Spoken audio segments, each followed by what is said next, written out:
Sejam todos muito bem-vindos. Comigo a Sung e a Andressa, para mais um Vamos Falar sobre Eletro.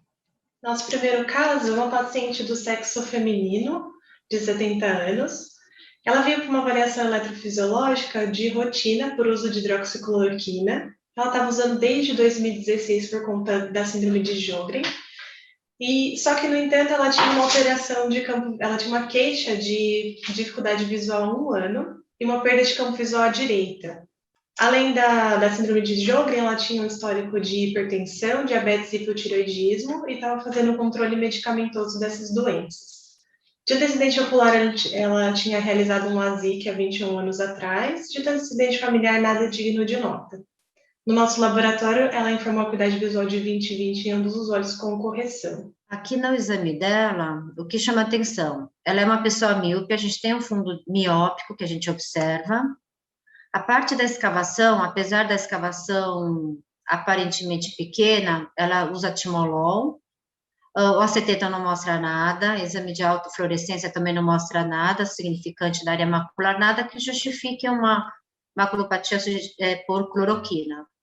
O campo visual, como é preconizado para usuário de cloroquina e para investigação de toxicidade, a gente recomenda campo visual 10/2. Mas para pacientes orientais, a melhor avaliação é 24/2, porque as alterações mais comuns são na região, além da parte das arcadas, na região um pouco mais perimacular.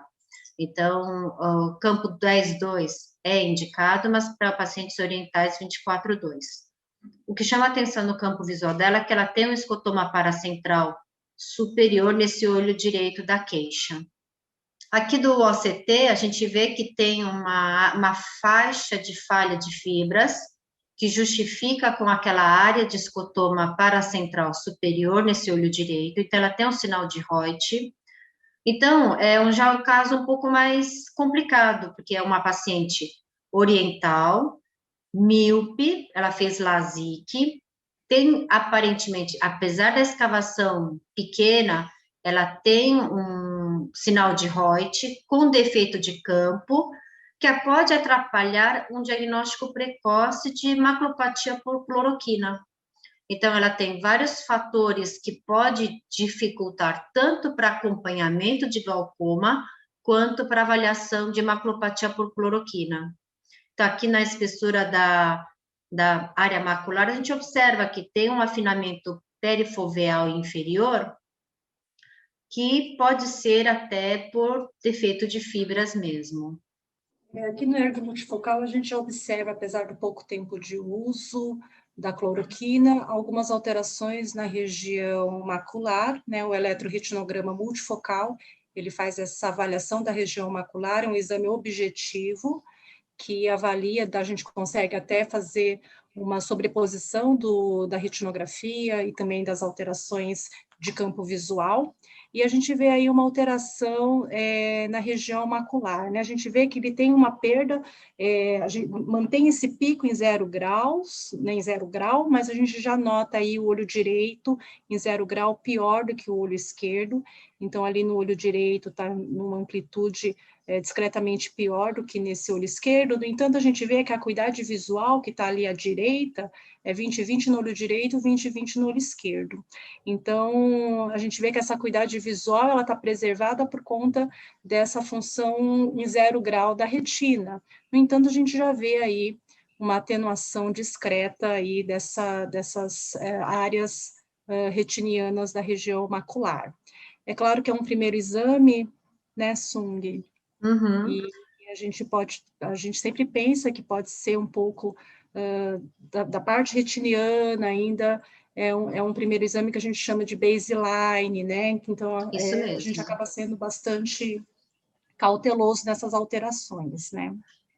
A gente vai avaliar todos os aspectos da retina aí, né? Então, na primeira avaliação que nós fizemos, ela é uma senhora de 70 anos, a cuidar de 20/20. Então, o que eu considero nessa ocasião para ajudar o oftalmo que está cuidando dela a manter ou não cloroquina é principalmente o olho esquerdo. Então, assim, olho direito, eu vi aqueles exames quando ela chegou com Reuter, alteração de fibras, defeito de campo.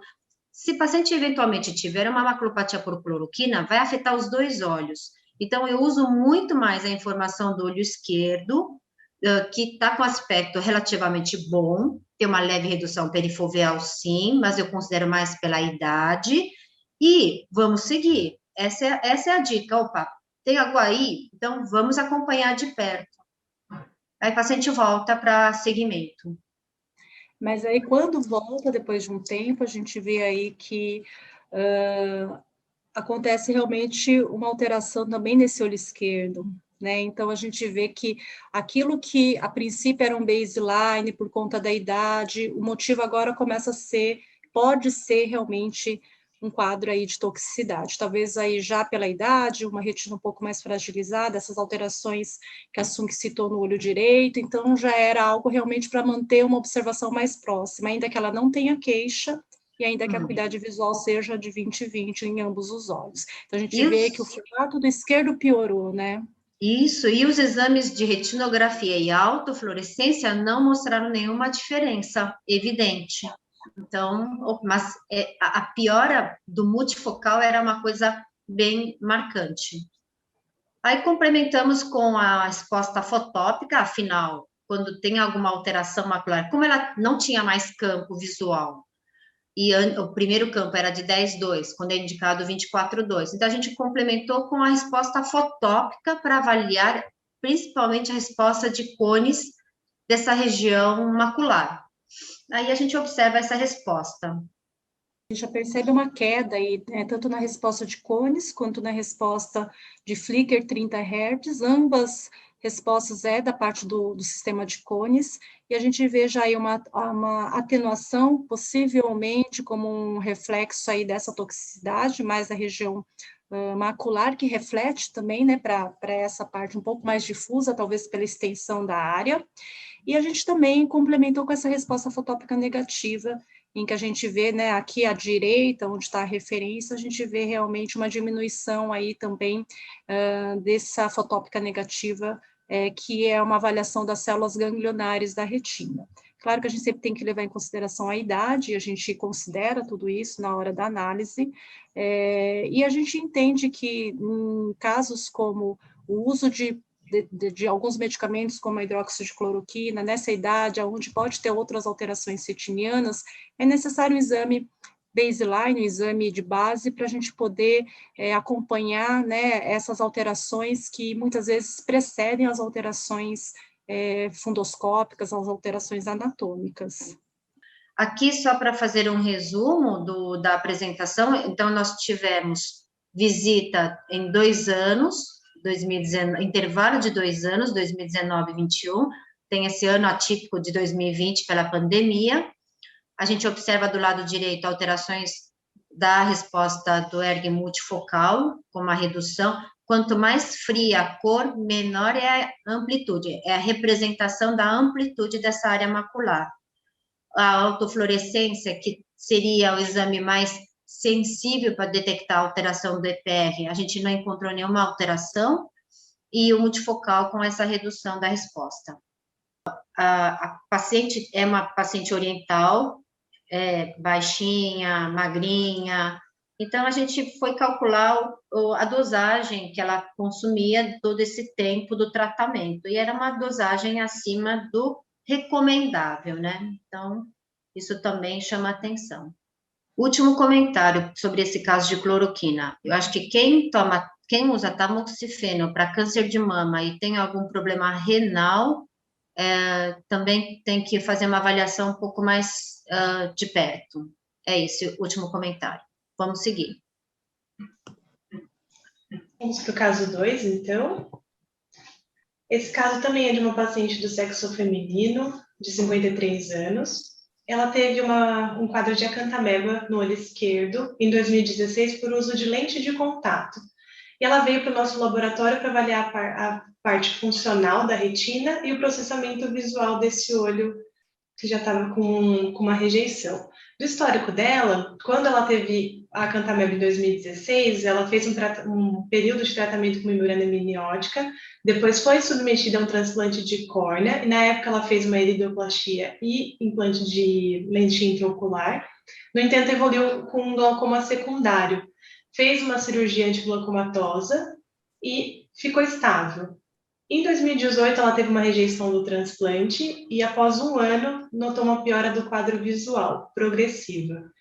De antecedente familiar, ela tinha um pai com glaucoma e, da parte de saúde geral, nada digno de nota, bom estado geral de saúde, e está usando um medicamento para controle do glaucoma desde 2016. Ela estava usando Diamox, Azoga, Flutinol e Denatran nesse olho esquerdo, e atualmente a PIL dela estava em 28 milímetros de mercúrio.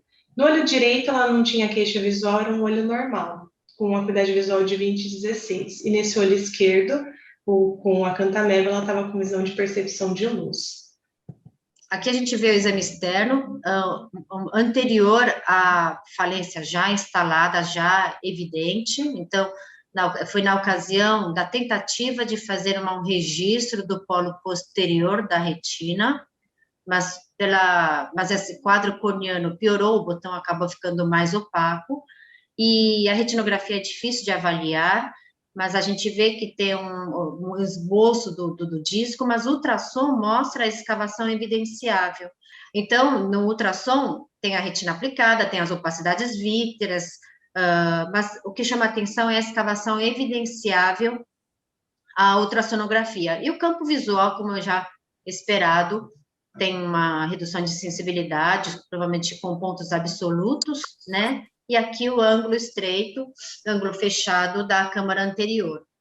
Aqui a retinografia do olho direito, do olho bom. Tem uma escavação grande também, campo visual normal e fotoanelitra também normal.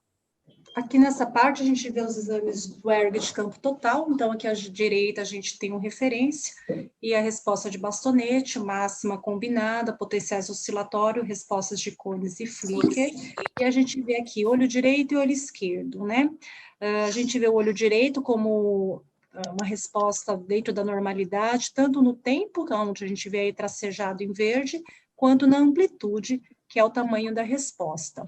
Já no olho esquerdo, a gente vê uma atenuação, mas uma resposta bastante favorável, levando em consideração a opacidade dessa córnea, que atenua um pouco a recepção do estímulo luminoso. Então, o estímulo luminoso ele acaba sendo atenuado, então a gente vê uma resposta, apesar dessa amplitude menor e do tempo mais atrasado, é uma resposta bastante importante para uma retina que já foi submetida a algumas cirurgias, né? Foi feita a vitrectomia, fasectomia e também a cirurgia antiglaucomatosa.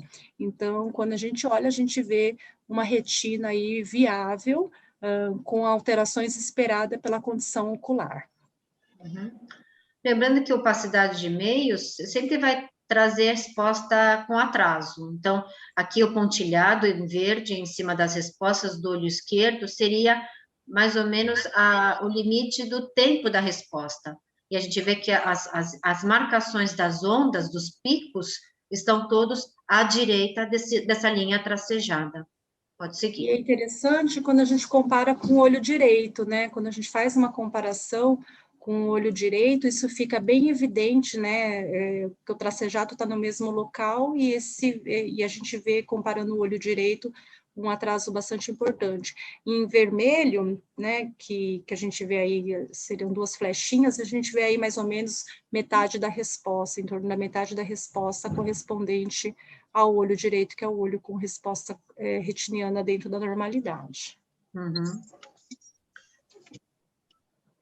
E quando a gente faz, né, lembrando que a gente tem essa atenuação da luz por causa da opacidade, a gente faz um PVE, esse exame que está agora na tela, é um potencial visual evocado por flashes de luz, e esse exame ele tem a função de avaliar a via visual. Então, em relação a estímulos luminosos, esse estímulo luminoso ele passa pelas áreas, córnea, vítreo, chega na retina e vai até a região occipital, e a gente vê uma atenuação da parte do PVE convencional, PVE por flash de luz com luz convencional, que é o que a gente chama aqui de padrão. E a gente vê uma atenuação dessa amplitude, muito possivelmente por conta, a gente poderia pensar que é por conta da opacidade, né? Essa é a primeira coisa. Será que é a mesma atenuação que a gente encontra na parte da avaliação retiniana? No PVE, por flash de luz, a gente espera que esse tipo de opacidade que a gente está vendo não atenue dessa maneira. A gente já começa a pensar nas outras condições oculares, como o glaucoma secundário que ela teve, né, em que reduziu essa amplitude. Então, a gente vê nesse olho esquerdo uma amplitude bastante atenuada. Temos essa suspeita, a princípio, quando a gente faz esse flash por luz, e aí a gente passa para um segundo passo, que é um flash de luz de alta intensidade, um flash de luz bastante intenso, utilizado para as opacidades. Então, o paciente que tem uma opacidade de meios, o flash de luz de alta intensidade, ele passa a ser indicado para observar se esse flash de luz de alta intensidade, que passa os meios de uma maneira mais fácil, essa resposta occipital será melhor, ou ela será mais rápida, ou ela terá uma amplitude maior. E quando a gente faz o flash de luz de alta intensidade, a gente pode observar que essa amplitude, ela não tem um aumento significante de resposta, não melhora significantemente, e o tempo também não.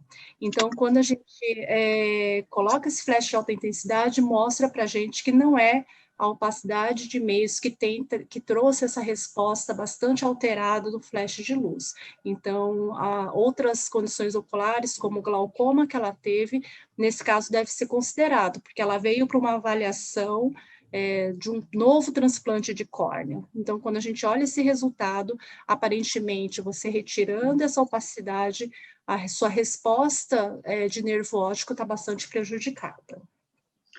Então, assim, antes de qualquer cirurgia de opacidade corneana, seja de ceratocone, ou catarata densa, ou de córnea, a gente faz essa combinação do ERG de campo total com PVE para avaliar toda a integridade dessa estrutura. Então, ERG de campo total foi necessário para avaliação da camada de fotoreceptores e a camada interna da retina toda. Mas a gente não tem como avaliar depois a parte das células ganglionares e do nervo óptico pré-quiasmático, a parte do nervo óptico pré-quiasmático. Então, o PVE é fundamental para avaliar essa parte da visão. Então, a combinação, a gente tem toda uma ideia da integridade funcional dessa, digamos, do sistema visual para avaliação do prognóstico após a cirurgia de opacidade de córnea. Esse é um caso para exemplificar a aplicação desses dois testes. Um paciente de 98 anos do sexo masculino. Ele era olho único, ele perdeu a visão do olho esquerdo após uma complicação de cirurgia de catarata. Ele tinha um histórico de glaucoma desde os 18 anos de idade, e nesse olho direito, que é o olho que veio para avaliação, ele tinha uma catarata dura e amarela. Só que por conta da complicação que ele teve do olho esquerdo, ele ficou receoso de fazer a cirurgia, acabou ficando uma catarata bem densa, evoluindo para visão de percepção de luz há 2 anos já. E aí ele veio para uma avaliação para ver se tinha alguma resposta visual favorável a intervir cirurgicamente ou não. Ele foi submetido aos mesmos exames, o ERG de campo total para avaliação da retina e o PVE por flash de luz.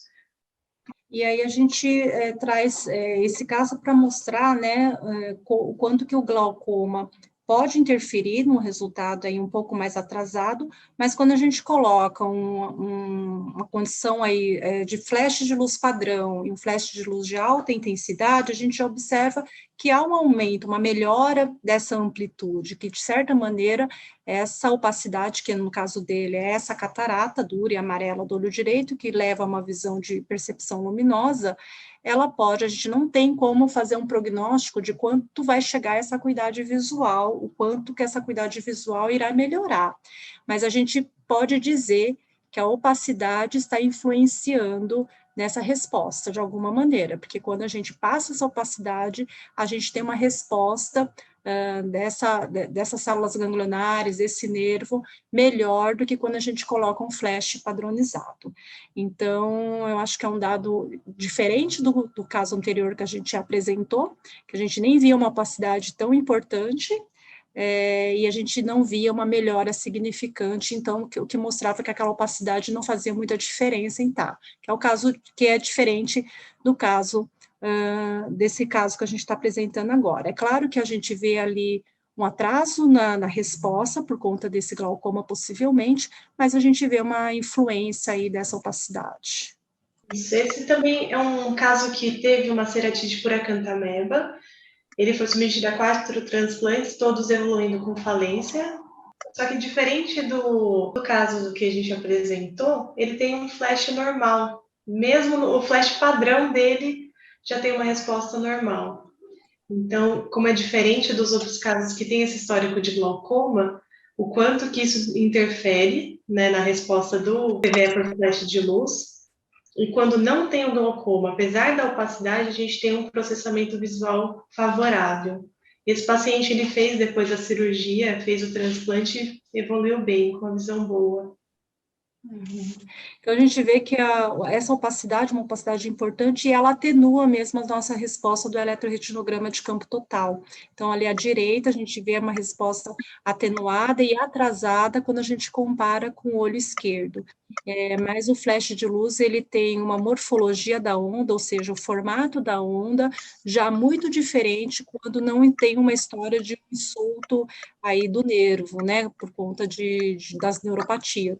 Então, é um caso realmente bem mais só dessa opacidade, e quando a gente põe esse flash de alta intensidade, a gente realmente vê o quanto que isso muda em termos de amplitude. Mas mais do que melhorar o flash de alta intensidade, é já observar no flash de luz padrão, né, de intensidade normal, que ele já tem uma resposta dentro do que a gente consideraria normal.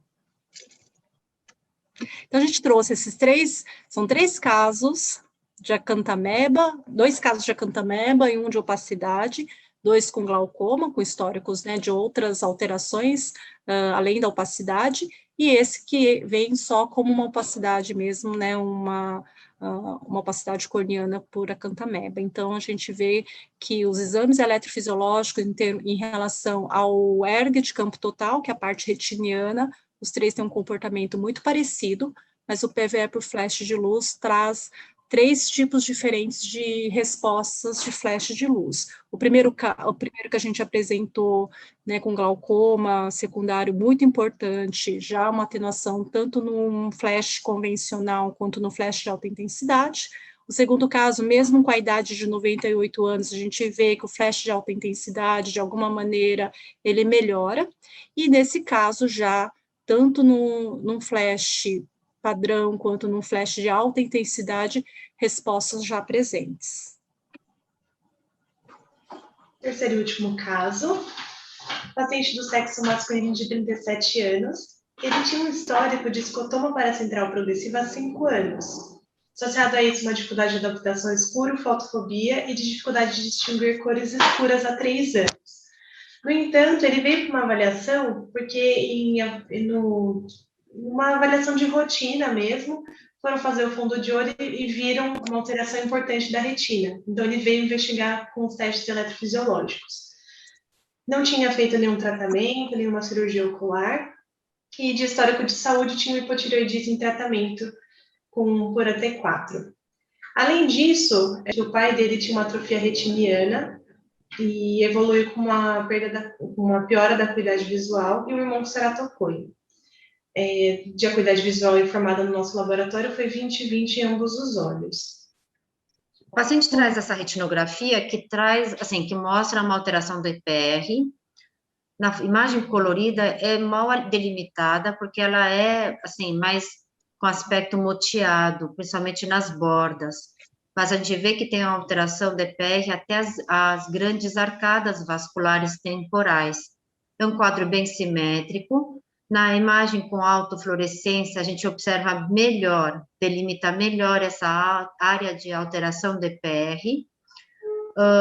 o contorno tem uma discreta hiperautofluorescência, mas o que chama atenção é essa atrofia. Apesar de ser uma atrofia bem evidente, a acuidade visual de 20/20. O OCT também, a gente vê que tem a camada interna, inclusive camada de fotoreceptores, com uma boa integridade estrutural, tem uma leve irregularidade da zona elipsoide, tem um contorno de EPR um pouquinho irregular, que pode ser atribuído a depósitos de pigmentos bem isolados, pontiformes. A espessura coroidal também não chama atenção, está com a espessura boa, então, o OCT também não tem uma área evidente de atrofia. Então, a gente vê que as alterações estão mais visíveis na autofluorescência. Quando a gente mede essa espessura macular, vemos que tem um afinamento difuso dessa região em ambos os olhos. É um quadro bem parecido, simétrico. Essa é a imagem do pai dele. Eu tenho essa opacidade da retinografia colorida, que a gente não consegue ver bem os detalhes, mas a anerita e a autofluorescência mostra bem essa área de atrofia. Também é bem similar. Parece até como a gente até consegue imaginar como esse filho poderá ficar, né? Porque é uma atrofia importante do EPR e córeo capilar. A gente observa bem os vasos mais calibrosos da coroide nessa área.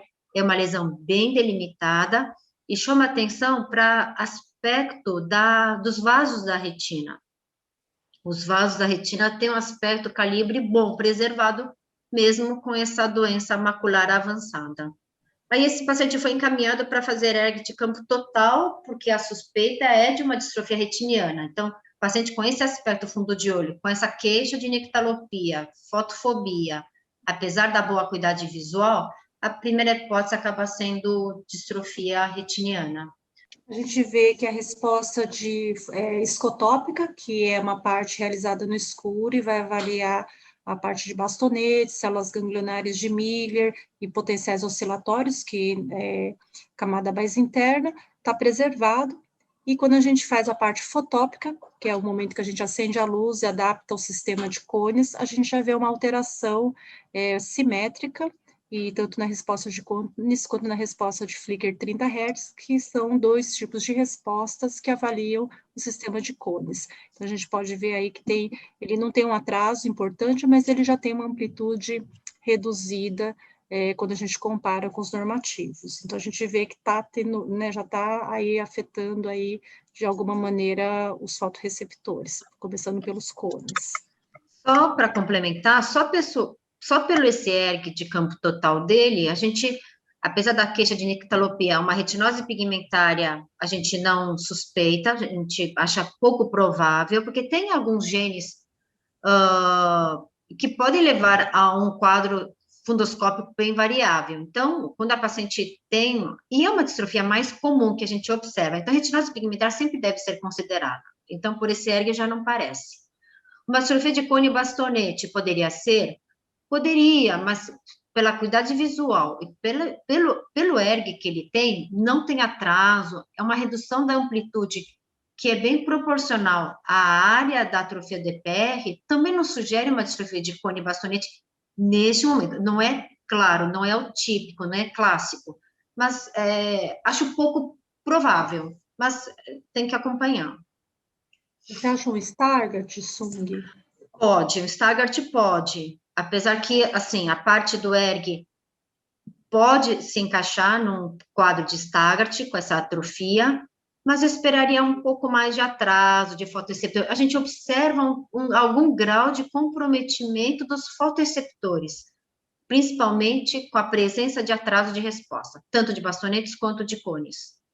O ERG ajuda bastante nesse caso, né, Sung, para poder peitar, porque olha, uma distrofia retiniana com todas essas queixas que esse paciente apresenta, eu acho que acaba direcionando, pelo menos aí, para pensar nesse apanhado de distrofias retinianas, de hipóteses diagnósticas possíveis, né? Sim, sim. Chama atenção também para a resposta fotópica negativa, que avalia a camada de células ganglionares. Então, é uma soma da resposta das células ganglionares da retina. E a gente vê uma certa assimetria, pior, um pouquinho limítrofe, um pouco reduzido nesse olho esquerdo. Até queríamos descartar uma vestrofinopatia, porque é uma lesão extremamente arredondada, bem redonda, simétrica. Então, na tentativa de descartar uma bastropinopatia, foi realizado EOG, que mostra índice de Arden normal. Então, a gente vê que tem uma maculopatia, com a resposta de ERG de campo total, sem grande comprometimento da retina periférica, então a gente acha que é uma alteração, uma distrofia da área macular, sem repercussão do ERG de campo total, exceto uma redução leve da resposta fotópica. De hipóteses diagnósticas, a gente fica com uma doença de Stargardt, um cone bastonete, sulfite de cone bastonete, poderia, se é um tipo mais leve, de início mais tardio, que pode evoluir mais lentamente, pode, a gente vai ter que acompanhar. Uma distrofia coroidal, areolar central, costuma ter uma lesão menor, um pouco mais delimitada somente na área macular, não chega a alcançar as arcadas vasculares, mas poderia ser uma distrofia coroidal, o ERG também é compatível, porque não tem tanta perda funcional dos fotorreceptores nessa fase inicial. Ele é jovem, então o quadro pode progredir, mas é uma das possibilidades para ele.